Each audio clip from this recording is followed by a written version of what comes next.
And good morning all students. I Monika नामा। आज हम बीएड सेकंड ईयर का पेपर है पेडागोजी ऑफ फाइनेंशियल अकाउंटिंग।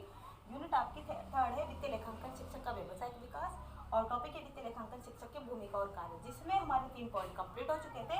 संपूर्ण संसार कक्षा कक्ष में आता है, अपेक्षाएं एवं उत्तरदायित्व और शिक्षण एक कला एवं विज्ञान। ये 3 पॉइंट हमारे कंप्लीट हो चुके थे। आज हमारा 4th पॉइंट है शिक्षक की विशेषताएं, यानी कि एक शिक्षक की कौन कौन सी ऐसी विशेषताएं हैं। तो शिक्षक की विशेषताएं, शिक्षक की ऐसी कौन कौन सी विशेषताएं हैं जिसके कारण शिक्षक अपनी भूमिका को और अपने कार्य का निर्वाह करता है। यानी कि शिक्षक वर्तमान समय में शिक्षक के गुणों का स्वरूप परिवर्तित हो चुका है। वर्तमान समय में शिक्षक के गुण और शिक्षक के गुण का स्वरूप पूरी तरीके से बदल चुका है। क्यों बदल चुका है? क्योंकि वर्तमान समय में शिक्षक छात्रों पर नियंत्रण करने वाला नहीं होता है। वो वर्तमान समय में शिक्षक छात्रों पर नियंत्रण नहीं करता है, बल्कि छात्रों को सहयोग प्रदान करता है। छात्रों को सहयोगी, छात्रों को मित्रवत व्यवहार करते हुए उनको सहयोग प्रदान करता है, जिससे प्राथमिक स्तर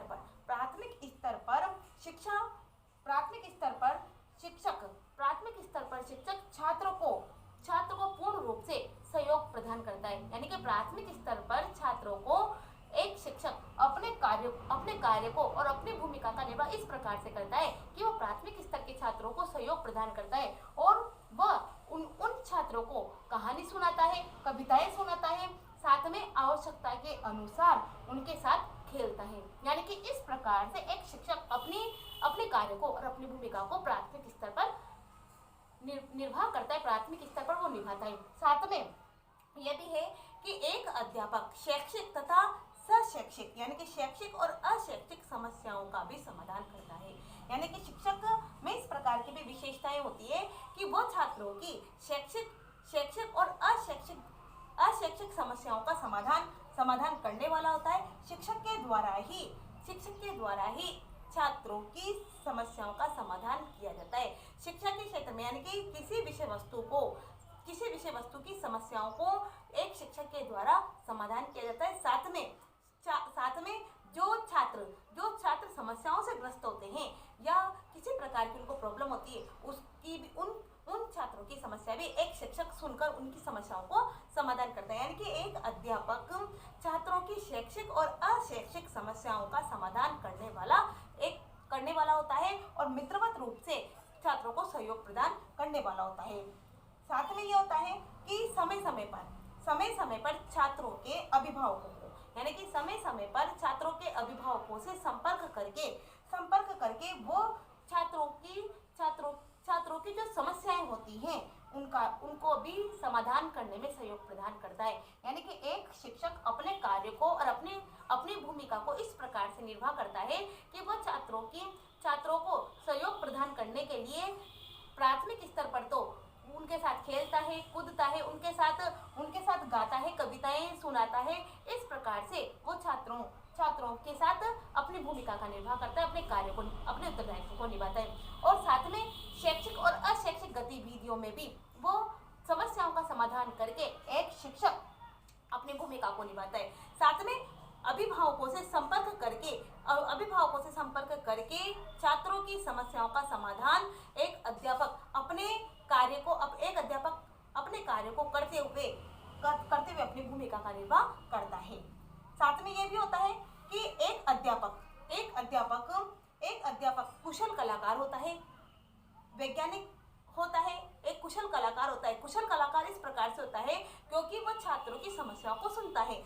वैज्ञानिक इस तरीके से होता है क्योंकि वह छात्रों की समस्याओं का समाधान करता है। और साथ में आत्मीय व्यवहार, यानी कि छात्रों से आत्मीय व्यवहार करने वाला और छात्रों के साथ मित्रवत व्यवहार करने वाला होता है। इस प्रकार से एक अध्यापक समाज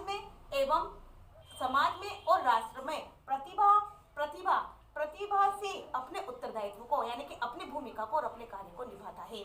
साथ में यह है कि समाज एवं छात्र दोनों को शिक्षक से अनेक अपेक्षाएं होती हैं। यानी कि समाज को, राष्ट्र को और छात्रों के अभिभावकों को एक अध्यापक से अनेक अपेक्षाएं होती है। इसलिए भी एक अध्यापक अपने मानवता के व्यवहार को, अपने नैतिकता के व्यवहार को, अपने आदर्शवादिता के व्यवहार को और अपने सामाजिकता के व्यवहार सामाजिकता के व्यवहार का समावेश करते हुए, यानी कि नैतिकता का, आदर्शवादिता का समावेश करते हुए वो अपने कार्य को, अपनी जिम्मेदारी को और अपनी भूमिका का निर्वाह करता है। नेक्स्ट है शिक्षक के कार्य। फिफ्थ है शिक्षक के कार्य। फिफ्थ है शिक्षक के कार्य। शिक्षक को शिक्षण व्यवसाय में कार्यरत होते हुए अनेक कार्यों को संपन्न करना पड़ता है। यानी कि एक अध्यापक शिक्षण व्यवसाय में कार्यरत है तो उसे अनेक कार्यों को संपन्न करना पड़ता है, अनेक कार्यों को उसको करना पड़ता है जो प्रत्यक्ष और अप्रत्यक्ष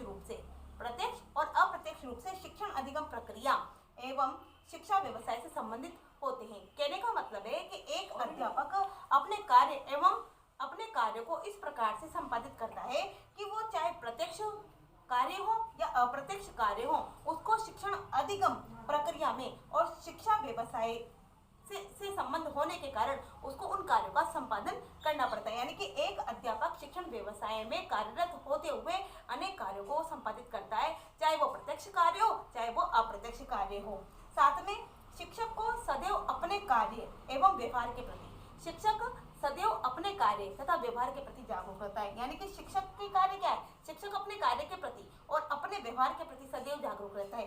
साथ में ये रहता है कि कोई भी शिक्षक अपने कार्य एवं उत्तरदायित्व के प्रति कोई भी शिक्षक अपने कार्य तथा उत्तरदायित्व के प्रति उदासीन नहीं होता है। और जो शिक्षक अपने कार्य तथा उत्तरदायित्व के प्रति उदासीन हो जाता है वो किसी भी प्रकार से राष्ट्र का, समाज का और छात्रों का हित नहीं कर सकता और नहीं वो संपूर्ण शैक्षिक उद्देश्यों को प्राप्त करने में छात्रों को सक्षम बना सकता है। यानी कि जिस प्रकार से शिक्षक अपने कार्यों के प्रति जागरूक है और जागरूक होकर अपने कार्य और व्यवहार को वो करता है, अपनी भूमिका को वो निभाता है, तो छात्र भी रुचि लेते हुए शिक्षक से अधिगम सीखते हैं। लेकिन अगर एक अध्यापक उदासीन हो जाता है तो संपूर्ण समाज और राष्ट्र और छात्र का हित नहीं हो पाता और साथ में संपूर्ण शैक्षिक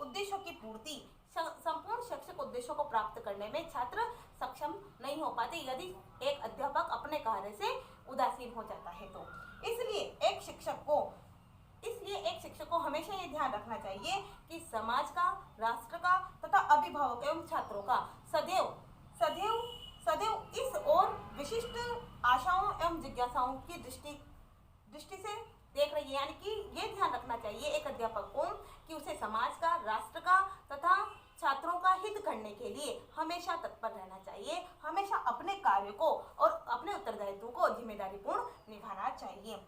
साथ में ये शिक्षक के कार्य है इसमें कि विद्यालय एवं समुदाय का कार्य, इसमें है विद्यालय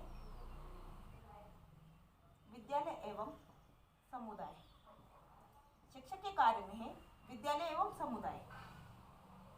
विद्यालय एवं समुदाय यानी कि विद्यालय एवं समुदाय से संबंधित कार्यों का क्षेत्र विस्तृत माना जाता है, व्यापक माना जाता है। यानी कि विद्यालय एवं समुदाय का कार्य क्षेत्र विस्तृत माना जाता है, व्यापक माना जाता है। एक अध्यापक विद्यालय और समुदाय के बीच सेतु का कार्य करता है। यानी कि एक अध्यापक विद्यालय और समुदाय को जोड़ने का कार्य करता है, एक निर्माण करने का कार्य करता है। विद्यालय एवं समुदाय के बीच की दूरी को समाप्त करता है। यानी कि एक अध्यापक ही विद्यालय और समुदाय के बीच की दूरी को समाप्त करता है। विद्यालय है तो समुदाय है और समुदाय से ही विद्यालय है। यानी कि इन दोनों के बीच की दूरी को समाप्त करने का कार्य, इन दोनों को जोड़ने का कार्य, इन दोनों के सेतु का निर्माण करने का कार्य एक अध्यापक करता है। विद्यालय और समुदाय के बीच होने वाले मधुर संबंध एक और शिक्षा के उद्देश्यों को प्राप्त करने में सहायक सिद्ध होते हैं और शिक्षक की कुशलता के कारण ही ये कार्य होता है। यानी कि कहने का मतलब ये है कि विद्यालय और समुदाय के बीच जो मधुर संबंध स्थापित होते हैं वो मधुर संबंध एक शिक्षक के कार्य की कुशलता के आधार पर ही निर्भर करते हैं। एक शिक्षक के कार्य की कुशलता के कारण ही विद्यालय और समुदाय के बीच मधुर संबंधों की स्थापना होती है। साथ में यह है कि यदि शिक्षक के द्वारा समय समय पर विद्यालय कार्यक्रमों में, यानी कि एक अध्यापक यदि समय समय पर होने वाले विद्यालय कार्यक्रमों में अभिभावकों को, समुदाय को आमंत्रित करता है, जिससे जिससे जिससे समुदाय और विद्यालय के कार्यक्रमों में समुदाय और अभिभावक को वो आमंत्रित करता है। तो ये विद्यालय और समुदाय के बीच मधुर संबंध स्थापित करने का, संबंधों को जोड़ने का, विद्यालय और समुदाय को आपस में पास लाने का, साथ में विद्यालय और समुदाय में सेतु का निर्माण करने का कार्य विद्यालय के किसी कार्यक्रम के अंतर्गत एक अध्यापक करता है। तो कहने का मतलब ये है कि समुदाय और विद्यालय के कार्य में एक अध्यापक सहयोग प्रदान करता है। विद्यालय एवं समुदाय के कार्य में एक अध्यापक अपने कार्य से, अपने उत्तरदायित्व से, अपने उत्तरदायित्व को निभाते हुए विद्यालय एवं समुदाय में सहयोग प्रदान करता है और विद्यालय से समुदाय के अभिभावकों को, समुदाय में रहने वाले व्यक्तियों को वो विद्यालय से जोड़ता है। नेक्स्ट इसी में है